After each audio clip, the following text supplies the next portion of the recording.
so today's session is on building a community online, and this is really relevant to your business if you have a business or wherever you work, or primarily we're going to relate it back to search engine optimization because that's where our expertise lies. But really it's relevant to anything, and it's relevant if you have a business or any marketing activity you're trying to do.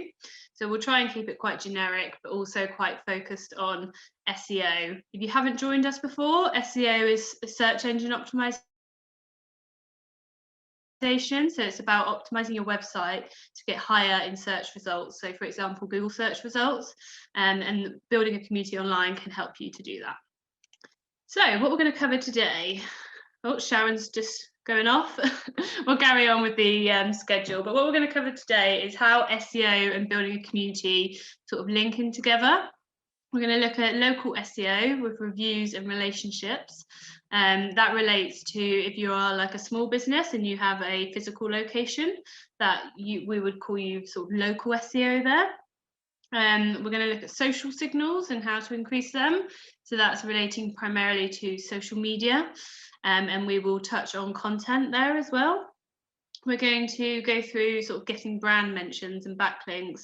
I think when people look at SEO, they always think about backlinks, but actually brand mentions are probably almost just as important nowadays. So we'll go through that. We're going to look at some examples of brands that do sort of their community quite well online. So they engage with their followers, that they're doing things that make them sort of have a great community online. Right, so we'll get started. So what does building a community online have to do with SEO? Essentially, it's to do with your reputation of your company and your business and how, I suppose, successful you are from that perspective. I think you can have the best product in the world and you can have the best service, but if you don't have a good reputation, or there's not a reason for people to buy from you in the first place or continue buying from you, you probably won't grow the way you want to. So really it's to do with your reputation, because if you have a good reputation, I can assure you that you'll eventually end up ranking well and performing well from an SEO perspective. It's all about really word of mouth. So in a lot of businesses before we were sort of primarily online like we are now, a lot of people would have bought as a result of word of mouth, and really build your community online is just your word of mouth, but it's your online word of mouth rather than your face-to-face word of mouth. And we primarily think about reviews when we think about that, but also community of people. So if you have a Facebook account and you post something related to a company that you bought something off, or something really negative because you've had a really bad experience, you share that with your own community, and then your own community might share it with their community. So what we have to remember is this network of people that are online, and how that word of mouth is almost bigger than what it would have been if you were just telling your friend face to face. Because if I've had a negative experience and I share it with my 100,000, I was going to make out I had a lot of friends on Facebook then. If I share that with my 1,000 friends on Facebook, that's 1,000 people that have seen that, not just one person. So that community online is almost more important than face-to-face word of mouth as well. It's all about trust, engagement, and natural backlinks. So all of these things, they come into offsite SEO. So when we speak about search engine optimization, we have on-page SEO, which is what you do on your website. So your titles, your meta tags, and your keywords. Then you have technical SEO, which is all the technical stuff on the website. So the crawlability, the site speed, for example. And then you have offsite SEO, which relates to anything off your site that suggests to search engines that people trust you. It's basically all your votes of confidence. It's all your word of mouth. And that's what building a community online has to do with SEO. And a lot of these things like engagement and like trust, you might not think they're direct ranking factors. So you might not think, oh, Google looks at these to decide to rank my site, but in a lot of ways they do. And even if they're indirect, they will somehow impact your rankings. So it's offsite SEO. Kind of just explained what offsite SEO is, but it's essentially anything you do away from your site that helps you rank well in organic search. It's essentially that people trust and value your website. it's the self-promotion of your company. So although usually you might promote your company offline, if you do have a business, if you work in a restaurant, for example, or if you have a business that people come into as well, you would do it face to face, but it's anything you do online. So if you do have a physical business, I would say you probably need to split your time between your online promotion and your offline face-to-face promotion, because all of this off-site SEO activity will impact your business from a general perspective. So you probably even if you're not doing SEO at the moment and you don't think you'll ever will do SEO, you probably are doing off-site SEO in some ways, because if you have a social media account and you're engaging with people on it, you're talking to people, you're doing customer service, if you're getting reviews, all of that is SEO in some way. It's just not the standard technical SEO that you might think of in terms of editing your website. So firstly, we're going to talk about reviews. Always bang on about reviews. I don't know if you've seen Google been doing a lot of adverts about reviews and how important they are. So they do impact your rankings. So reviews are a direct ranking factor in many ways. It's quick and free to get reviews. And people trust reviews. I left a review for a company that I've just bought a house from a couple of days ago, and I've just had a notification to say that like 400 and something people have read my review and they're finding it useful. So it's good to see that, and this is why I leave reviews, because I work in the industry and I sort of know how important they are. But people do trust them as much as a personal recommendation. So I definitely leave reviews. Positive reviews, so if you have good reviews, they can help your local SEO rankings. And even if you have negative reviews and you're responding to them, that can all help as well. Google wants to show people the best results, so the more reviews you have, the better. And this is kind of opposite to backlinks, where we talk about have less backlinks but higher quality backlinks. It's not quite the opposite, but it's the same. The more reviews you have, the better, but also the better the reviews, the better. So you don't want to have 20,000 negative reviews, because that's not going to work well. But in my personal opinion, there's no point having 5 positive reviews, because ultimately I don't always trust that when there's just like 5 reviews. So if you've got a Google My Business page or you have a website and you only have a couple of reviews, I'd highly recommend trying to boost those reviews and getting as many as possible, because people are more likely to trust you and buy from you if they can see that you've got quite a lot of reviews and that they're not just from like 5 different people and it's your friends, for example. And a user's more likely to click on your website with reviews. So you probably see this every day when you're searching for something, but you can see the reviews in Google search results often for businesses, and I would more likely, it helps with the click-through rate and clicking onto a website if you can see that they've got reviews and they've got those stars there. Responding to reviews, so always respond to reviews. If you don't respond to reviews, you're missing a trick. And also you're missing the opportunity of building your SEO rankings and your visibility. And that's also relates to negative and positive reviews. So I've got a few tips here on how to respond to reviews. I don't think you have to take them all away, because if you're already responding to reviews, you might have your own way of doing it. And if it's working really well for you, then that's fine. Some of these tips might be quite subjective to how you want to respond, whereas others are related to SEO. So I would definitely say take them on board. But I would always respond to the positive reviews and try and add a bit of personal sort of touch in there. So have a specific template that you always respond to positive reviews, and maybe a specific template that you always respond to negative reviews, so that you don't have to rewrite it every time. But then you can personalize it slightly with a section where you include their name, and then perhaps you include a certain section that responds to specifically what they've said in their review. I would use keywords in your response. So your keywords are the words that you want to target for your business to appear in search results. So if you are a restaurant, a plumber, a seamstress, use that in your reviews, or use the name of your product, for example, or the type of product you're offering. So if it's like baby clothes or baby toys, you can try and use those sorts of keywords, because all of those keywords help search engines understand what your business offers. and they'll help you rank as well. Repeat the product that they mentioned, so that is the keyword. So if they mention they've purchased a product, repeat it in there as well, and you can also suggest additional products that they might want to try. I would also say respond quite quickly. If you don't respond to a review that someone's left, be it positive or negative, for weeks, you're going to lose that relationship then. Whereas if you respond quite quickly, if it's a negative review, you can try and sort of get things fixed and not lose the customer or get them to come back. If it's a positive review, then it might just make them feel a bit good because they'll receive a notification to say that you've responded to that review. And that does build a relationship. You might not think it does, but it definitely does, especially if you have a business where people can keep coming back to you. If you have a business where they'll buy from you once and then probably never come back, might not be worth your effort. But I would definitely say if you want people to be coming back and buying from you again, always be responding to their reviews. Same in a negative review.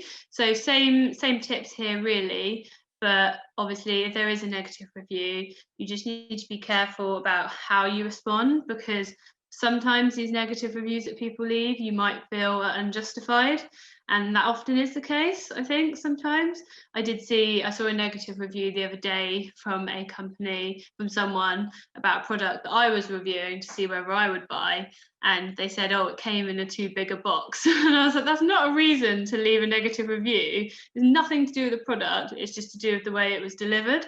So I do think you just need to acknowledge the feelings of the customer and say, thank you for your feedback and for leaving this review. And then if there is anything in additional that you want to provide, it's sort of an answer as to why that might have been the case, then please do. But what I see some people do, especially if you're the business owner, is make sure don't get too personal about it and feel sort of too bad, because sometimes you can get quite defensive. So try not to do that, because it doesn't always look good for people that are sort of reading the reviews to see that the business is getting really defensive and is sort of not taking on board the feedback.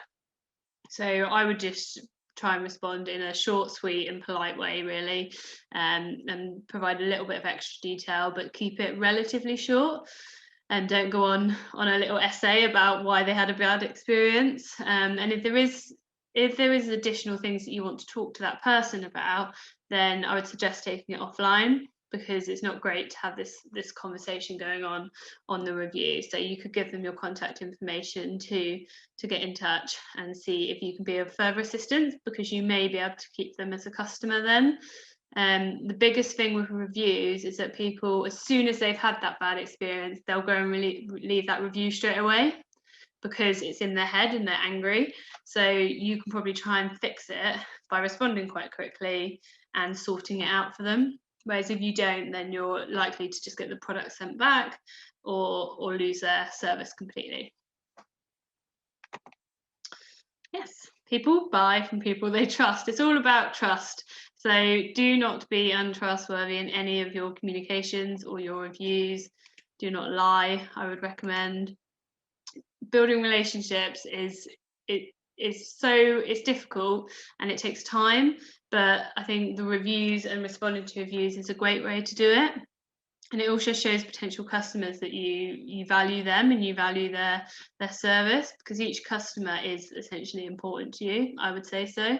Whether you've got a service and they're going to be coming back to see you again in your shop or in your restaurant, or whether they'll be buying products online. And then I'd say they'd be more likely to pick you over your competitors. If you haven't already and you've got competitors, I would have a look at what they're doing.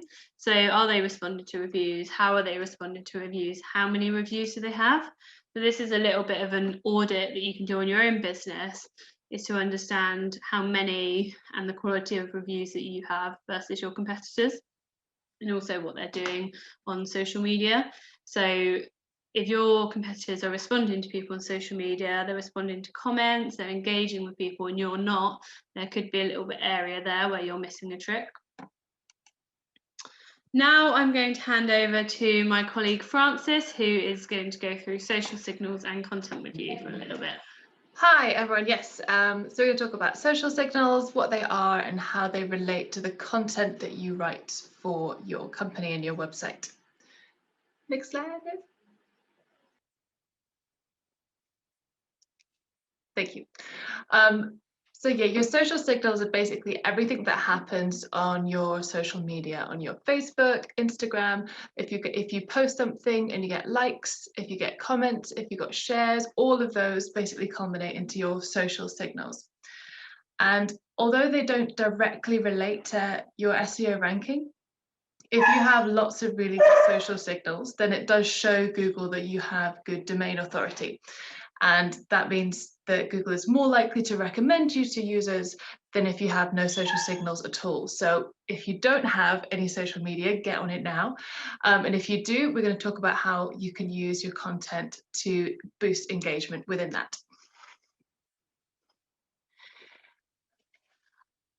Yeah, I've spoken about this just now. I always go one slide ahead on this one.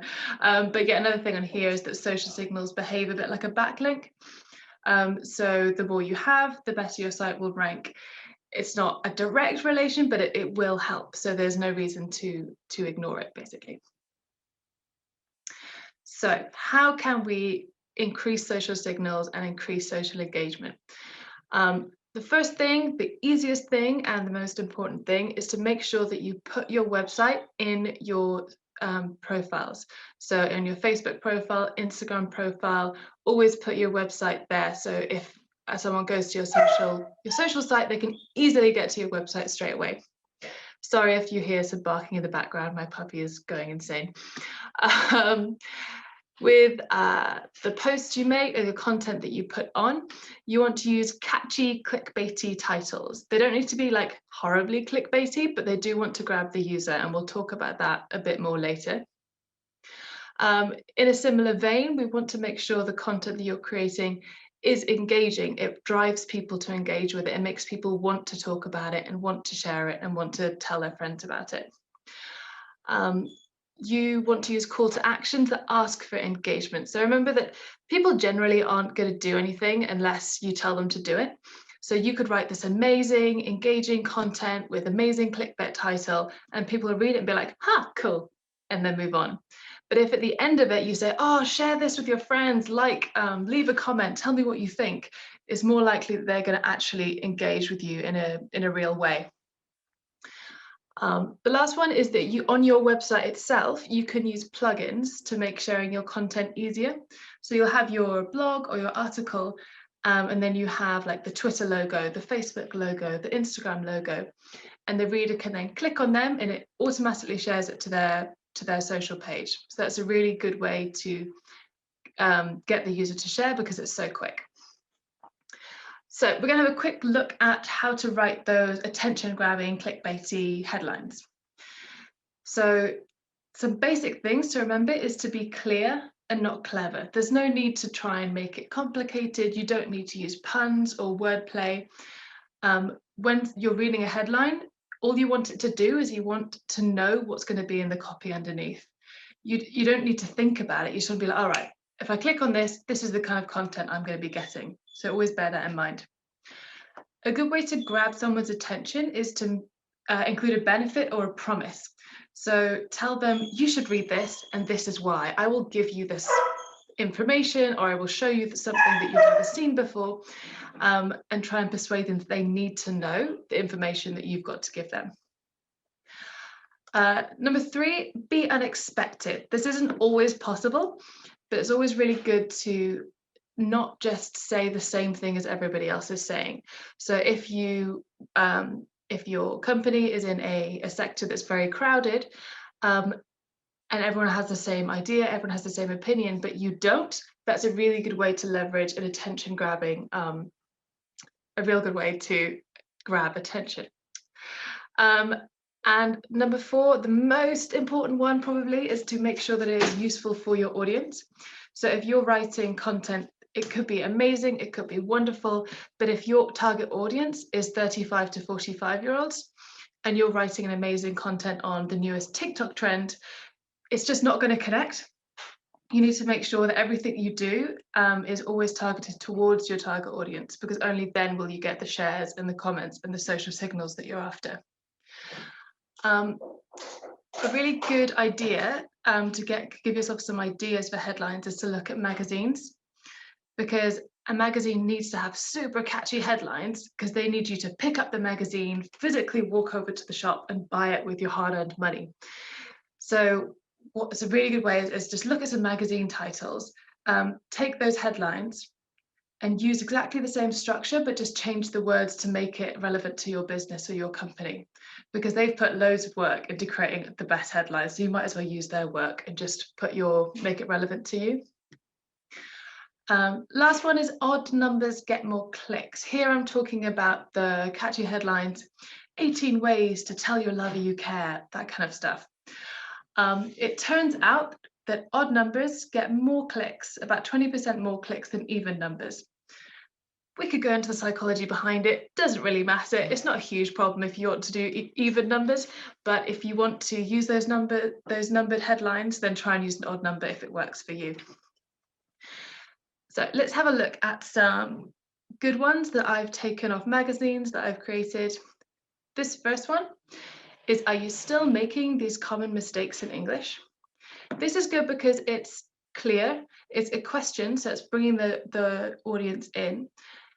By benefit and promise, it's clear. So I know that I'll click on this and I'll find some common mistakes in English that I might be making, and I'll learn how not to make them. The bit at the beginning, are you still doing this, is making it seem like, oh, I really should read this because it's embarrassing that I'm still making these common mistakes in English. The second one is, there's a get rich quick scheme inside your closet. I'm bringing the audience in and making it personal to them by using your closet. So that's really helpful. The second one, why the G-spot doesn't exist. This is unexpected. It's going against what most people say. So that's interesting. People are more likely to click on it. A lot of these I've taken off the Cosmopolitan magazine because they've got really good headlines. So if you ever need some inspiration, have a look at the structures that they use. The next one, 7 secrets to losing belly fat, clear benefit and promise. And I've got that odd number there as well. The second one, 13 things I wish I knew before I became a swinger. That's got the odd number structure there as well.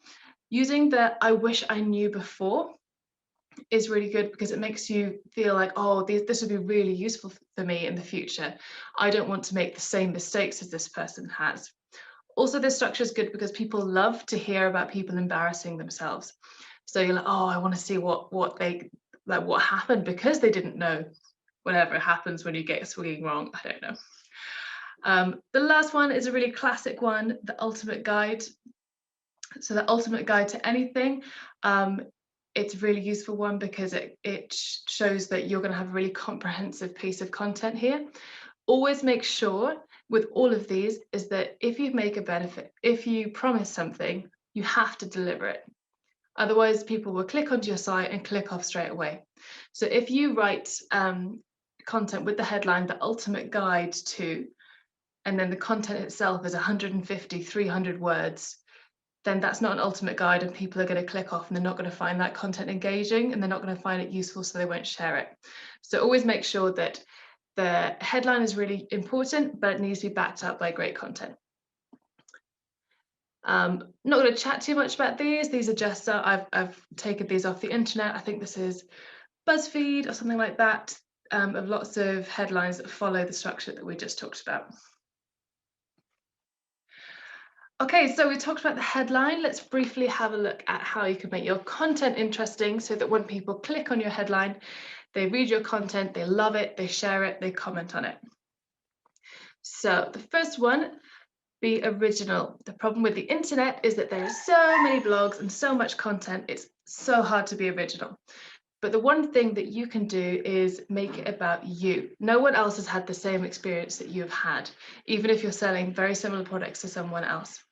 So talk about issues that you had, talk about how you learned certain things, and that will automatically make something original, make it different to anything else on the internet. Second one is making it actionable. So if you've got content, there needs to be a call to action in there. It's the same thing. People won't do what you want them to do unless you specifically tell them to do it. So why have you written this content? Do you want them to go to buy your product afterwards? Do you want them to share it with their friends? Make sure that that's clear and that there's a very easy way for them to do it. So give them a URL or a link or one of those social plugins that we talked about earlier. Know your audience. It's the same as we were talking about with the headlines. It has to be relevant to the people you're targeting. Otherwise, there's no point in putting in all that effort to create great content if it's targeted to the wrong person. Another good way to make your content engaging and to make it a bit more original is to tell a story with it.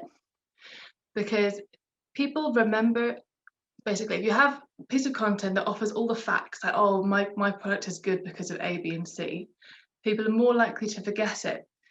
But if you incite this emotional response to them, people remember emotions more than they remember facts.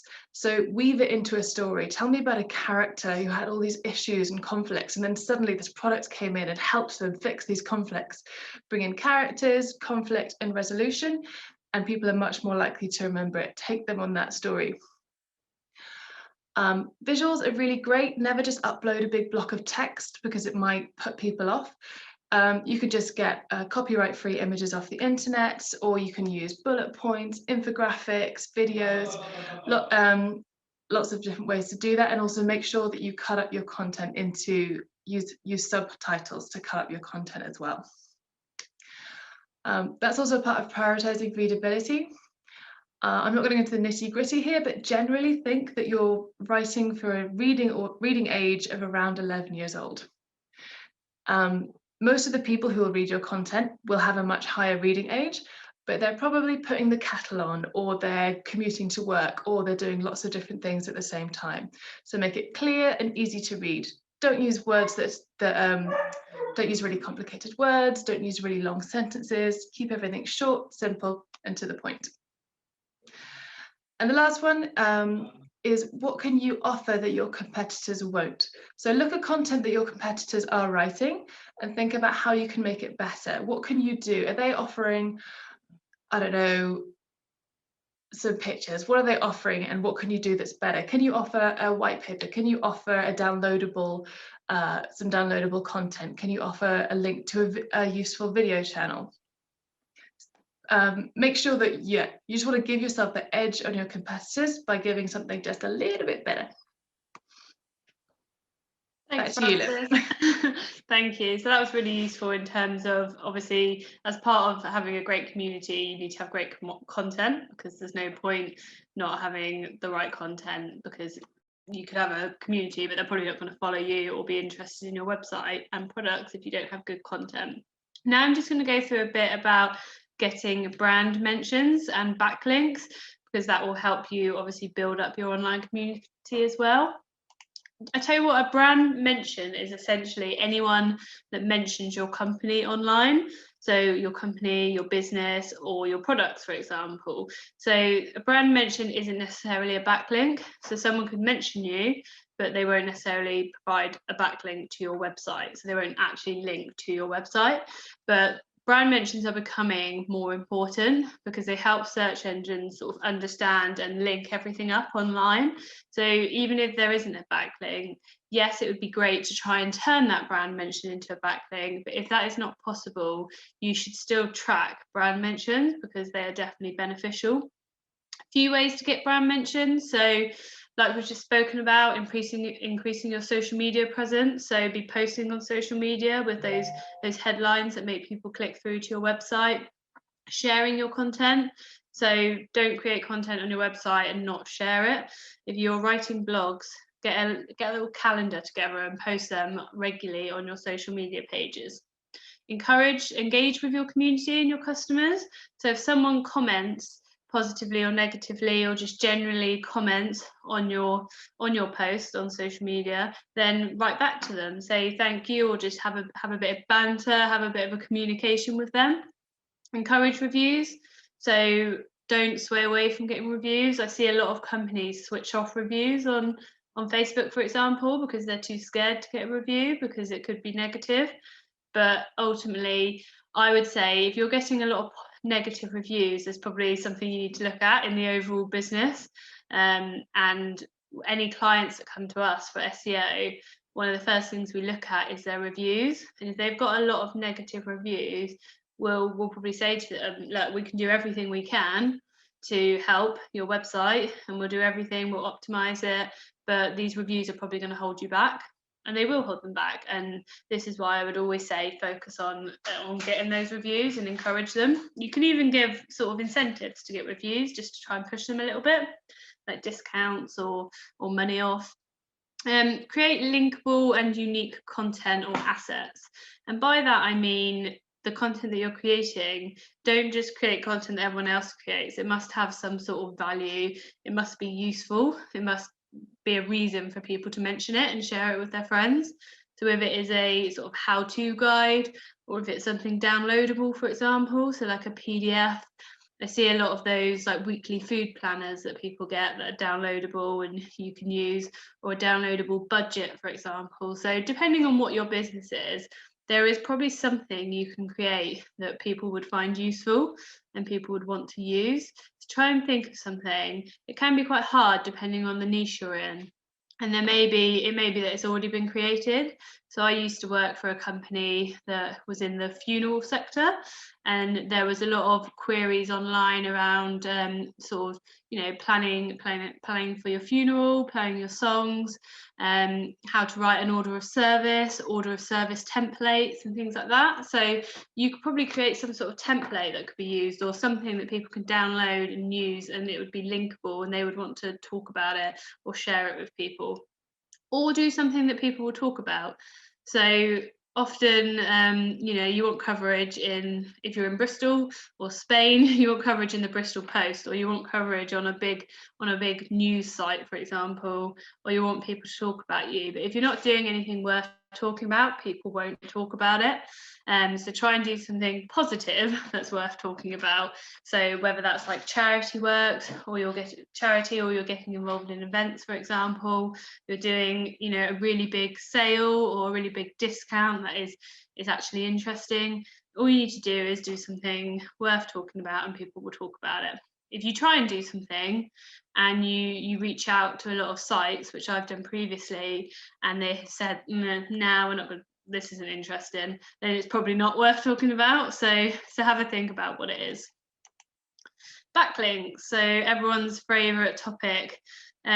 Just a note here on backlinks. I think people focus on backlinks too much, and they're not as important today as they used to be, just because search engines from an SEO perspective understand how people can manipulate backlinks. You can buy backlinks, there's a lot you can do to manipulate backlinks. So they don't, now my dog's barking. Sorry,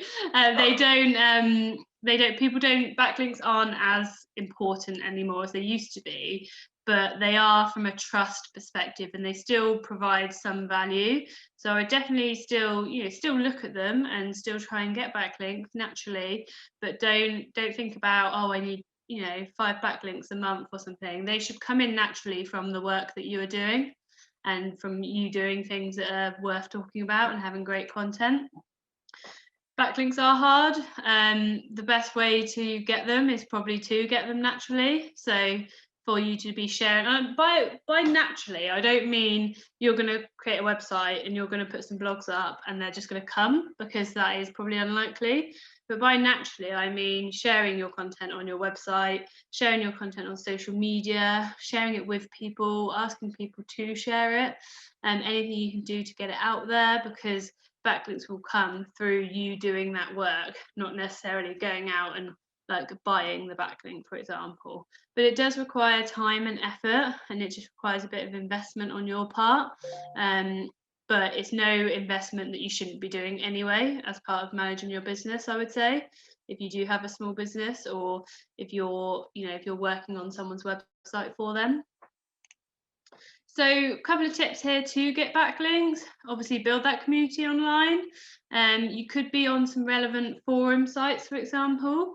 So I don't know if anyone uses things like Yahoo, Reddit, Quora. These are all different forum sites where people ask questions. And these questions are quite insightful actually, because you can go on there and you can type in like a topic and you can see the questions people are asking related to your topic. And you could sign up to a account on there and respond to the question and then provide a link back to your website, and that will drive traffic and have that link there as well. So I'd recommend doing that, but obviously you don't want to do it too much because you only want to have a set number of websites that you have to manage and forums and things like that. It could get a little bit out of hand. Have a look at Google Alerts. So we always go on about free tools, but Google Alerts is a really useful free tool.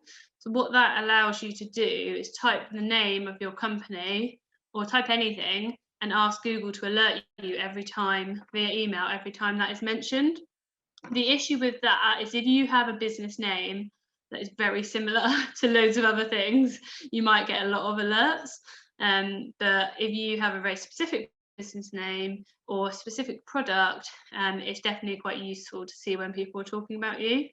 And obviously you can find people mentioning your brand and try and ask them for a backlink.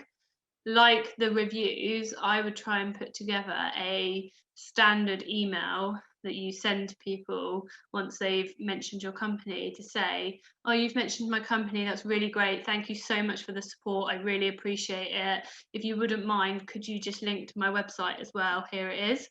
And sort of play that card and just ask. You might not always get success, but if it's coming directly from you, usually people will be quite happy to do it.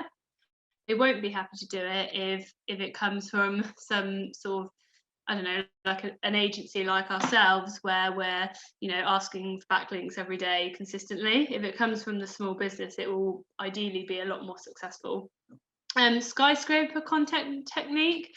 So as Francis mentioned about creating great content, the easiest content technique that you can do to create blogs and articles in your website for your website is to find the top pieces of content relevant to your business and your keywords and create something way better. So whatever you see that ranks well or that is a good piece of content similar to what you want to create, make sure you're creating it better. So if it's 2,000 words, make yours 2,000 words but much better, or make it 2,500 words and much more in depth.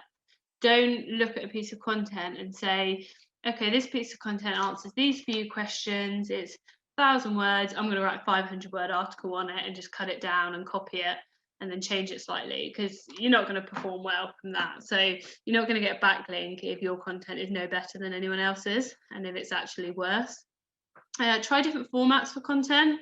So as Francis said with the listicles, so it's best to have odd numbers, so 7 instead of 8 ways. The best content formats that are likely to get links are how-tos. So I don't know, if you're a mum, for example, how to breastfeed or how to do, I don't know, change a nappy, for example. Those how-to types of content get a lot of backlinks and do really well. So do the listicles, so the 9 ways, infographics, videos, if you could do any research yourself, and the ultimate guides do really well as well. So these are the types of content that are more likely to get backlinks. If you're creating a lot of other pieces of content, like I would say recipes, they don't really get that much backlinks, they're really competitive. So try and focus on the types of content that will get backlinks. And you can just Google it, which types of content get the most amount of backlinks, and you'll find the answer, and then you can start creating your content and trying to get those links. So now I'm just gonna, we haven't got too long left.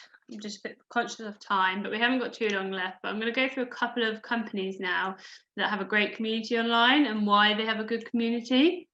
So the first one is Innocent Drinks. If you like smoothies, you'll probably know of Innocent, but they do it really well and they're a really great company to follow. And if you do want to build up your social media presence and your community online, I definitely recommend having a look at Innocent. They have really nice social media profiles. So their cover header, their the little bit of the description that they have at the top, they're always changing it, but they're always really linked up between the social media accounts and also relevant to what's on their website. So I'd have a look at Innocent. Then another thing that Innocent do really well is they give customers an insight into the business. So they're always sharing things from their like head office, for example, and what they're doing and what their employees are doing. That helps build trust with your customers.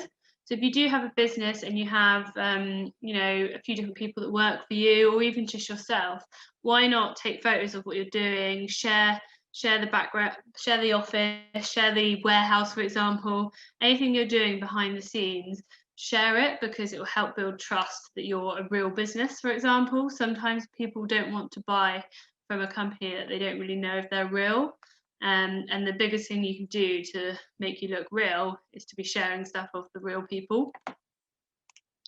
Innocent also, they build really good relationships with their followers, so they respond probably too much, so I don't think everyone can always do this, but they get a lot of comments, so I can't imagine how many people they have in their social media team, but they respond to everything. And for example, don't know if you can read it, but someone said here, "I love your company and I love your marketing, it never fails to make me laugh and your products are great." And Innocent has responded saying, "Cheers, Tate, it's no coincidence your name rhymes with great." And they just build that sort of rapport with people, and it's really nice. So have a look at what they're doing. They are really great, and they always get coverage, and they always get backlinks and mentions because of what they do on social media. So if you were to Google now Innocent social media, you'd probably find a lot of companies talking about how good Innocent are at social media.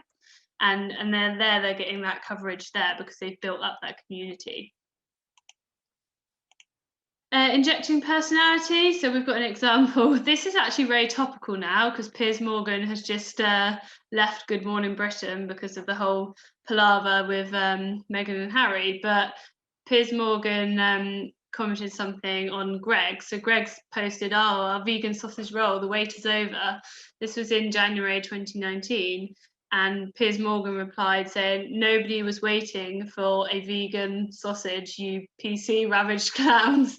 And then Greggs replied saying, "Oh, hello, Piers, we've been expecting you." So although that was a really negative comment from Piers Morgan, who obviously has a massive following, actually Greggs decided to make a joke of it and actually respond. And if you have a look at how many, just down the bottom there, you can see that 135,000 people have liked Greg's response and 19,000 people have commented on it. So it just shows that injecting a bit of personality in what you're doing actually can give you quite good results, even if it's a little bit of a sort of a negative thing that's come up. Also, example here, I'm just going to shut the door. Get that dog away. Example here is how actually that was in January 2019 that this post went out, and then in January 2019 there was a massive search interest for vegan sausage rolls. So actually, because of Greggs launching their vegan sausage rolls, which are really nice actually, I'm not vegan, but I love their vegan sausage rolls. But after Greggs launching them, and then that whole social media thing with Piers Morgan, there was a huge spike in interest in that product area. So it's not even people searching for the brand, it's people searching for that product.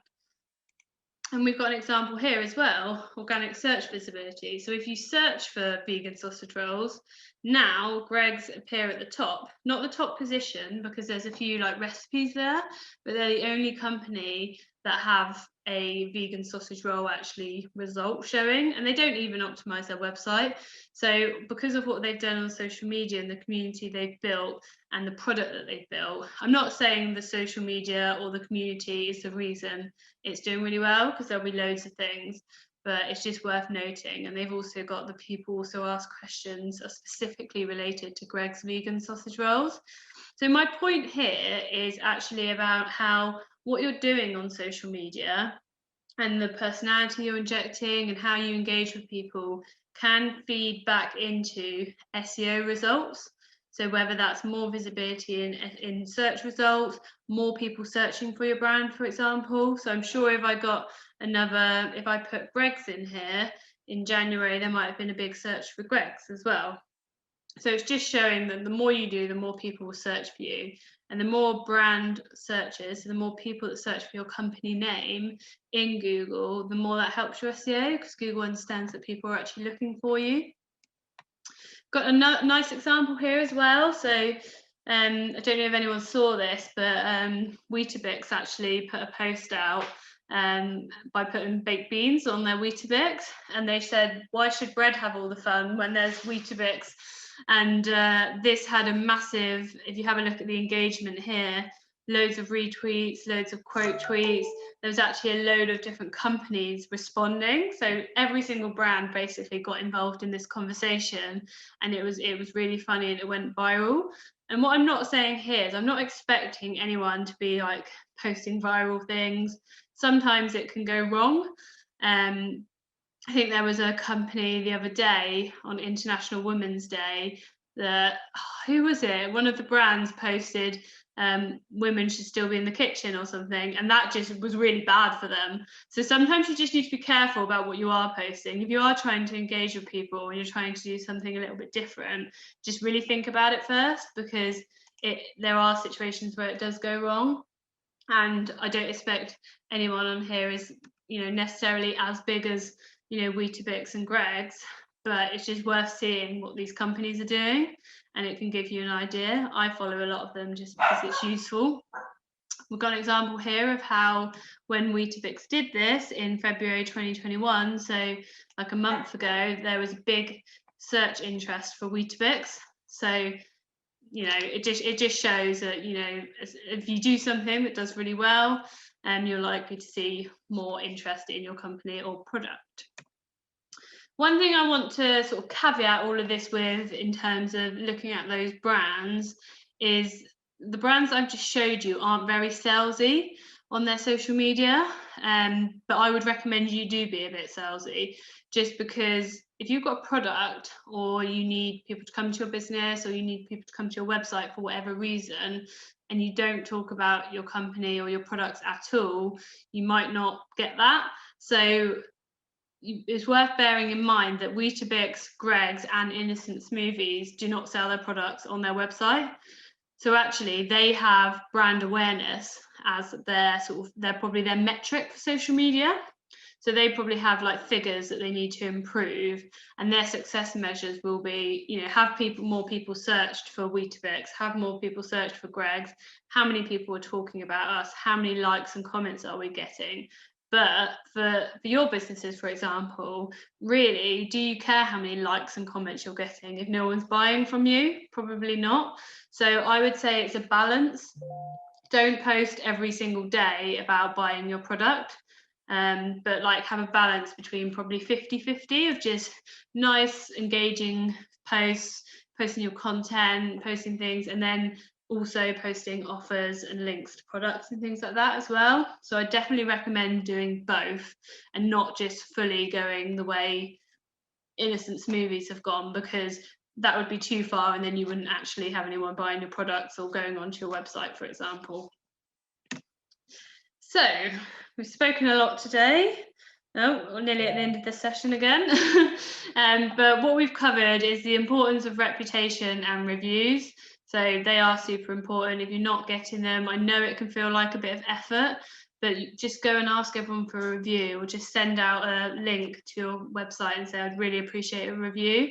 I did an online escape room yesterday, and the last thing they said, and the last thing they sent us, was a link to the TripAdvisor to say, please leave a review, and then gave us their name. So just do that at the end once someone's bought your product, or send them a follow-up email.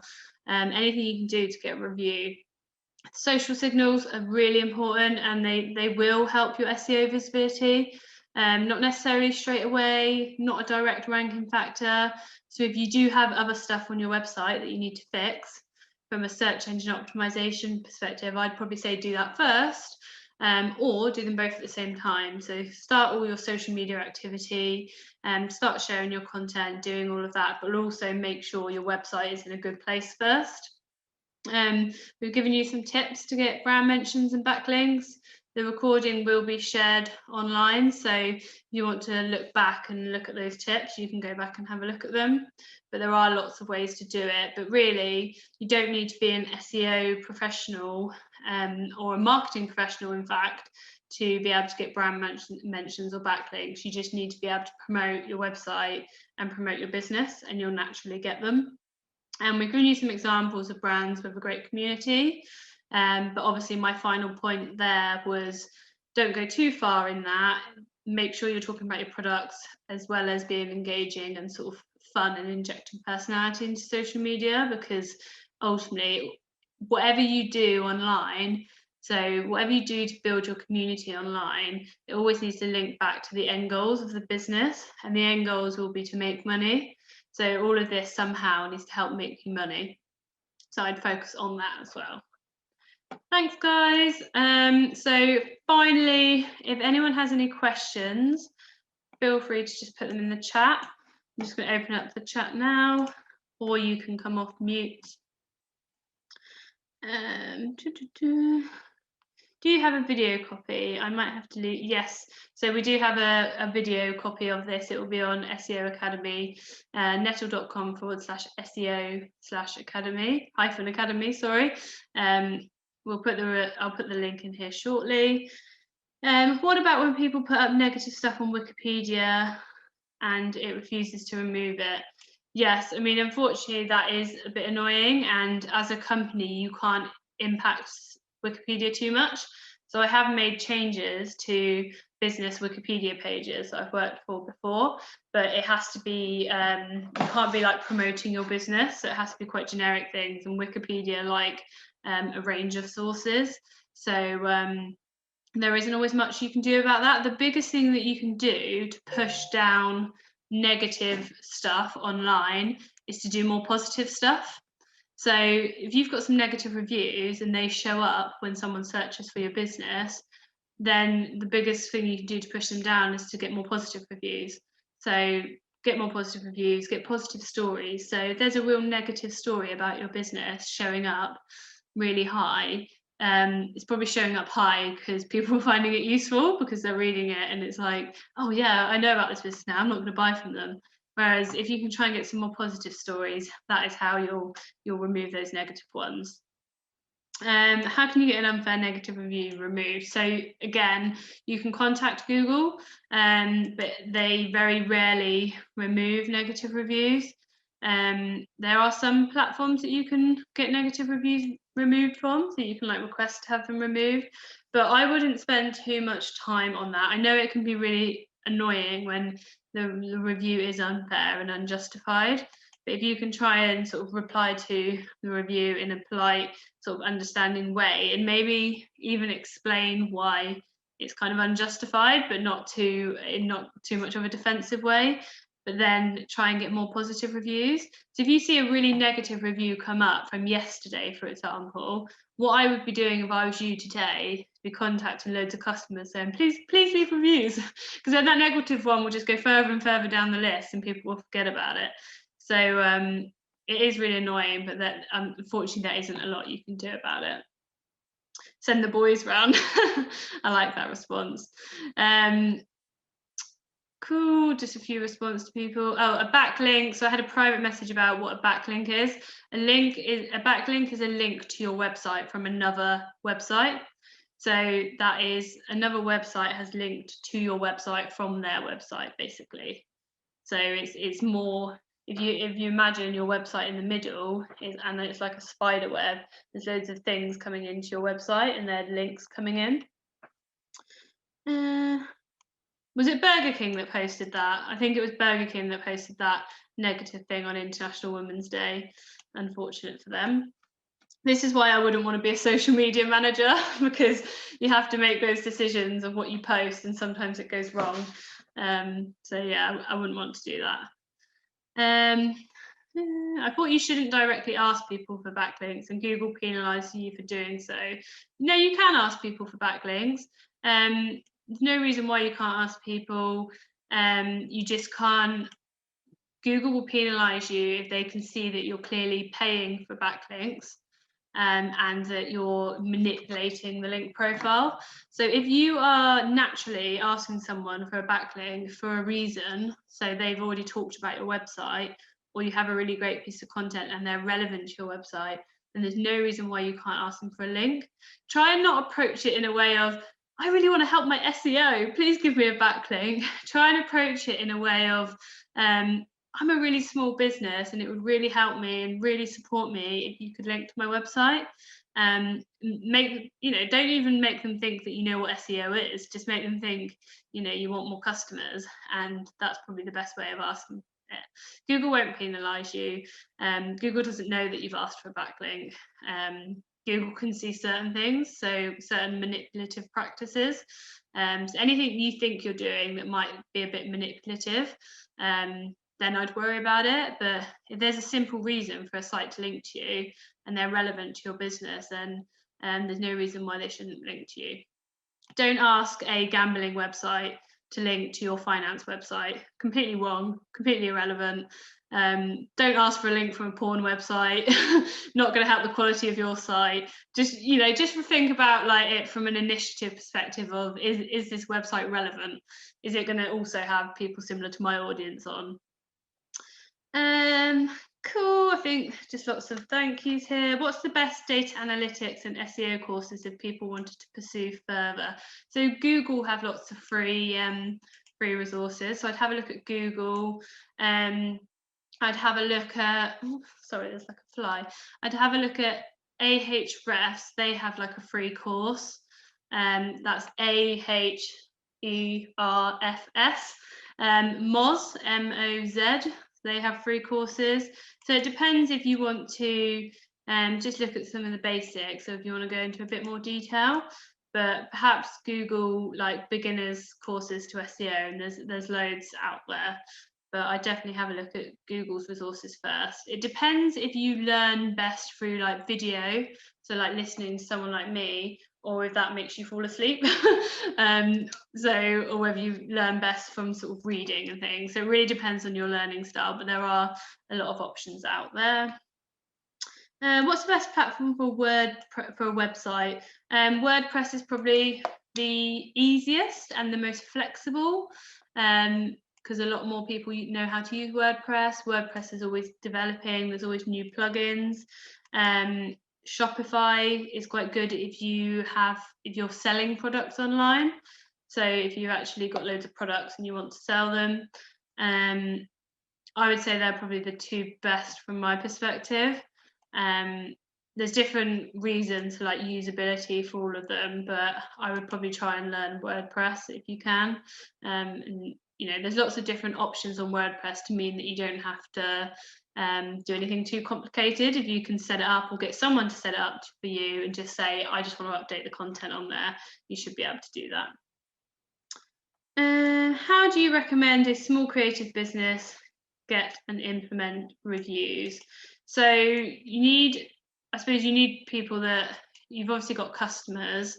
So we work in SEO, we ask customers for reviews all the time to help. So you can definitely ask for reviews. There is something you can type into Google. I can't remember the actual URL now, but if you type Google review generator, you can go onto this page and it basically creates a really short link that people can follow to leave a review for you. So if you've got a list of customers, for your small creative business, if you have a list of customers, can you email them all and ask for a review and ask if they can do it? Or if you're speaking to them, could you say, please, could you leave a review? Can you offer some sort of discount for them to leave a review on one of your services, for example? So any company can get a review. You might just need to think about your own creative ways to get that review. Like for an SEO company, we could offer a free audit for a review, so a free additional audit and free session, for example. So I could say to you guys, I could say, you're not allowed to come to any more of these webinars until you leave a review. Once you've left a review, we'll let you come in. So you could do things like that. There's lots of options. So if someone likes a photo on Instagram of a new service truck for the fleet, for example, do you then invite them to like and follow your page? Absolutely, yeah. follow them. So if you see someone's liked something on your profile, go and follow them and then like stuff on their profile, for example. Also, you can, if you see, so if you've got people following you or you know that they buy from you and they engage with you, can you look at their followers and start following them? So you need to sort of, you can't just build up from nowhere. So I wouldn't start with a social media profile with just 0 followers and then just keep posting content. I would start by following people that you think might be relevant or might like your business. Do you know of any resources for building non-commercial online community, e.g. support groups or campaigns? No, I don't. Building non-commercial. Not too sure what that question means, but feel free to message privately or email nettle@seo.com and we'll have a look. But there probably are lots of resources out there for building an online community. You can have a look. So whatever the industry that you're in, I would search that industry and then search like forum sites or something like that. So search anything, and then or in Instagram, for example, you could hashtag it. So if there's a certain niche that you're in, you could like hashtag that niche and try and find people that are also sort of hashtagging it, for example. Yes, you can put customer reviews on your homepage. I would put them wherever you can on your website. If you've got reviews, show them. Make sure your reviews are third-party reviews. So obviously there's a testimonial and then there's a review. I think both are beneficial, but if you're working with a website like obviously your Google reviews, or there's Trustpilot, there's FIFO, there's lots of different websites out there, but people trust these websites because they're independent of you. And you can't necessarily manipulate it as much. You can a little bit, because if you pay Trustpilot a bit of money, they'll enable you to like respond to the reviews better and things like that. But I'd put reviews wherever you can.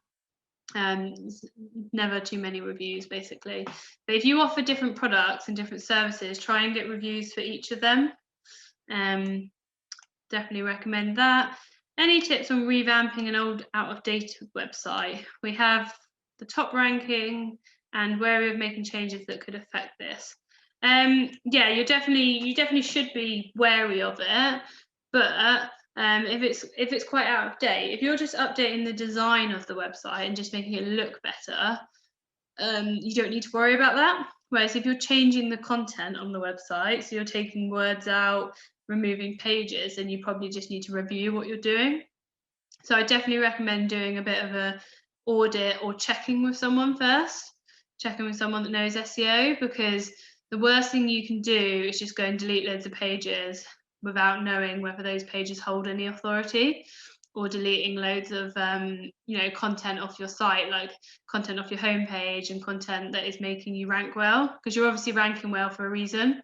So just be wary of that.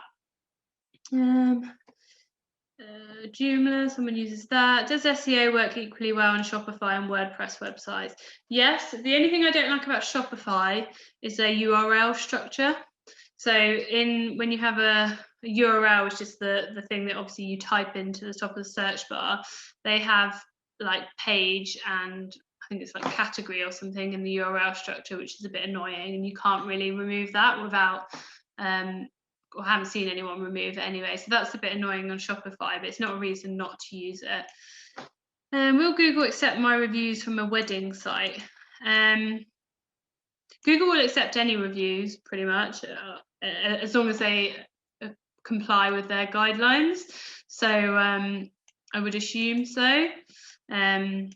As long as I don't think you even have to prove you're a customer with Google reviews. You just have to sort of tick something to say that you are a customer, for example. Oh, so Jemima's question was about non-profit. Sorry. What's also building non-profit online community? I don't know of any resources, but I would. Sorry, this is a standard response, but I would Google it. So I would Google not-for-profit sort of building an online community, or find have a look at other not-profit companies, so other like charities or things like that that do it really well, and see what they're doing. Obviously, it's always good to look at competitors, and even if you're a non-profit company, you will have a competitor. So if you're a cancer research charity, there will be another cancer research charity that you can have a look at what they're doing. So there's loads you can do, and I would also Google examples of campaigns. So there's lots of awards out there for like not-for-profit awards for social media campaigns and social media communities. So Google like award categories, because they're really useful, because you'll find the companies that are doing really well there. Thank you that everyone found it, well, not everyone, but I think a few people found it useful, because that's the messages we're getting. Can you link to Shopify reviews? Can you link Shopify reviews to Google? Is that reviews you specifically get on Shopify? I'm not sure if you can do that, but you can link Google reviews to Shopify. You can usually link any reviews to your website, and there's always a way that you can integrate a review with a website. So if you're not sure how to do it, please just ask. But yeah, you should be able to do that. But if the reviews are specifically on Shopify, you can't put them onto Google. Will Google, sorry, feel free to jump off if anyone needs to go, by the way. I know we've gone over the time. I won't be offended. Will Google My Business accept reviews I send from third party? Yes. So as long as they'll pretty much accept any review, unless it's you obviously can't leave a review for yourself, but I'm not sure how they would know that. So I can't see why they wouldn't accept a review. Most reviews are accepted. If you have a look at Google's review policy, you can probably find out there why it wouldn't be accepted, and try to avoid anything that goes against their policy. I think everyone found that useful. Cool. So that was all the questions. We've got another session in a couple of weeks, guys. So not next Thursday, Thursday the 25th, and that's on measuring and prioritizing search engine optimization.